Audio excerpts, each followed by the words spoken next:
Boy and Lovo have been doing a great job. So are they adding another defensive-minded player there and sacrificing a creative offensive player of a Shabalala or Vilagazi? So my concern, if you're starting out like that already, it sets that mindset of a conservative approach, which could backfire. Hopefully not. Okay, we've spoken about the Zamalek starting lineup. This is Kaizer Chiefs and their starting lineup. The cat is out the bag as far as the middle of the park is concerned. George Matlo, he does come in for Mdu Shabalala. We also know that out wide, the wingbacks are new compared to the two that played last weekend. Paseka Mako as well as Thabiso Monyane come in. Yeah, Paseko has good experience. He should help them. So does Monyane from last season in the Champions League. So I know Paseka is in for McCarthy, who suspended. Yeah. So that was a little bit obvious. I'm not sure why they changed with Solomon's on the other side, because he's given them a lot of options going forward. He inverts as well on the right, comes inside, creates this overload. I don't know if it's planned or unplanned, but it looks very interesting, especially with Lilepo on the right. Who likes to play closer to the line.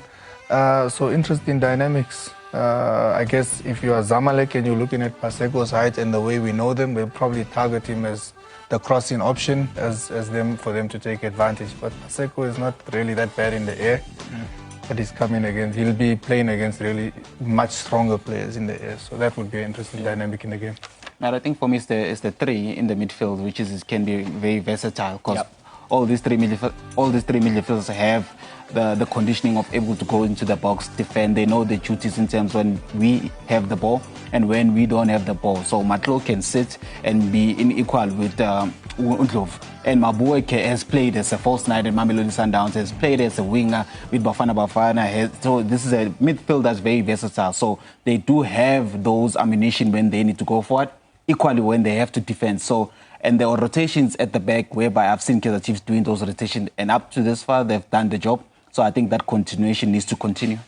So then, Kaizer Chiefs, this a 10th meeting against Egyptian opposition. Only 2 wins down the years in CAF competitions against Egyptians in Egypt. Yet to win are Kaizer Chiefs in, that's 8 matches. So is match number 9 going to be a different story? Again, against the backdrop that they don't necessarily need to win today, do Kaizer Chiefs. A point will be enough. Yeah, it also depends on the other game. Al Masri obviously has Zesco, but you're right, a point would be enough. The challenge is how do you gain that point? We mentioned it numerous times. I think the previous game, Rulani spoke about the same thing. So there's psychological effect on that, on the players. But what I like is there's a lot of players with African experience in the Chiefs lineup. Marco, Monyane, they've had quite a few games with Pirates on the continent. Maboe has with Sundowns. And then you've got Lilepo and Silva up front. Lilepo is a soldier on the continent. You need that kind of experience that he brings, And then you've got Modi with the pace that can exploit, the balls behind the defense if they need to counter-attack. So it looks like a very well-balanced team. Peterson has been in great form this season, both locally and on the continent. I think he's knocking on the Bafana door for a spot on the World Cup squad, And it's good to see a player I've admired a long time, Simango, now finally settling in and holding his place in the lineup. I've always admired him. He's one of those players who very comfortable with the ball at the feet, can build up from the back, equally good in aerial duels. And the relationship with him and Quinica there would also be a plus to Chiefs, especially when they're under pressure from Zamalek. Villa mentioned the 3 in the middle. I think when you add those 2 and the 3 and Peterson, vertically they're very compact in that area, So that's I think a good strategy by the coaches. It's a strategy that has worked wonders for Kaizer Chiefs up to this point. It's a strategy that will be asked to work one last time. Avoid defeat, and Kaizer Chiefs are through to the quarterfinals of the CAF Confederation Cup with the added advantage of being group winners. What will happen then over the next 90 minutes? We'll be finding out shortly. First half after this. Still have Vilagazi Sbusiso as well as Coach Sidesh And Gulam, I know you're having a look at that starting lineup in a short while. We are going to have an opportunity to explore it, but we do understand that from a Zamalek perspective, there's a new coach that has come in. It's been hardly 10 games that he's been in charge, coming off very first defeat since taking over. As far as the residue from that particular defeat is concerned, what do you think might still be at play here? No, the main objective would be to qualify for the next round and to make sure that the team is aligned with that objective for them. I don't see them having any other things similar to the previous game that we spoke about. I don't think there's much more than that. Get through, qualify, do what we need to do. Obviously, I'm sure they'll be following the result on the other side as the game progresses and manage it along those lines.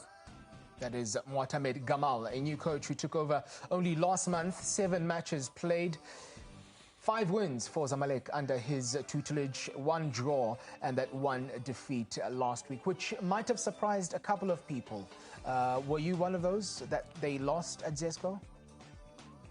Well, I think the approach there, I think the energy, I think for me, left me questioning that, because of I think they've always been in a position whereby they're able to dictate games, very much put the intention in terms of the intensity. But then I looked at their intensity, dropped a bit in terms of how they wanted to win balls in certain areas, but it find them missing. So I think with all of that been missing, then shouldn't be surprised when you find that result, because of the other team is very much hungry to do those things, to do those principles, to fight for each and everything, and use that situation. Okay, and as Coach Sudesh did mention, they did have a league game midweek, did Zamalek a win at home, and this time around, what have they decided to do with the starting lineup then from that tie? Yeah, I say Daba comes back into the striking force. They've still got the Brazilian Juan Bezerra who scored against Chiefs. The change in goals is Soliman comes in. They've got... Which demands were very much the same, whereby you'd say you'd want to play for a point there, but